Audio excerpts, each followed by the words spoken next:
Salut tout le monde, j'espère que vous allez bien. On se retrouve aujourd'hui avec une délicieuse recette, un dessert connu par tous, la fameuse mousse au chocolat. Avant de commencer, comme toujours, je vais vous demander de vous abonner et surtout activer la petite cloche pour ne rater aucune nouvelle vidéo. On commence tout simplement par venir séparer 4 jaunes d'œufs, les blancs des jaunes, et on les laisse de côté. Je m'attaque ensuite au chocolat. J'ai mis 100 g de chocolat noir et 100 g de chocolat au lait. Je les fais fondre tout simplement au bain-marie sur feu doux pour pas que le chocolat ne brûle. Je mélange bien jusqu'à obtenir un chocolat bien lisse. Bien entendu, j'ai ajouté du chocolat au lait, mais vous pouvez très bien juste utiliser du chocolat noir. Une fois que mon chocolat est bien fondu, je verse mon chocolat dans mes jaunes d'œufs et je remue bien. Comme j'ai mis du chocolat au lait, je ne mets pas de sucre. Si vous utilisez du chocolat noir, vous pouvez ajouter un peu de sucre si vous le souhaitez. Je viens ensuite monter mes blancs en neige ferme.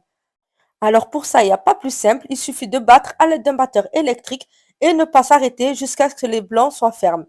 Une fois qu'ils sont bien montés en neige, je viens les ajouter à mon chocolat. Pour ça, je mets d'abord une cuillère pour détendre ma préparation œuf chocolat. Je mélange délicatement à l'aide d'une spatule. Surtout, je n'utilise pas de fouet pour ne pas faire retomber mes œufs. Je mets le reste de mes blancs en neige et pareil, je mélange délicatement à l'aide de ma spatule jusqu'à avoir tout bien incorporé. Je dois obtenir une pâte lisse, mais je peux apercevoir des petites boules de mousse à l'intérieur. Je vous mets tous les ingrédients en bas dans la description.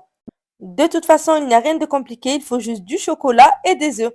Je verse enfin ma préparation dans des petits ramequins ou des petits verres et je vais laisser poser au minimum toute une nuit pour que vraiment la mousse prenne bien. Enfin, le lendemain, je viens parsemer mes mousses au chocolat de crêpes dentelle et il ne vous reste plus qu'à déguster ce délicieux dessert. J'espère que cette recette vous plaira. Si c'est le cas, n'oubliez pas de liker.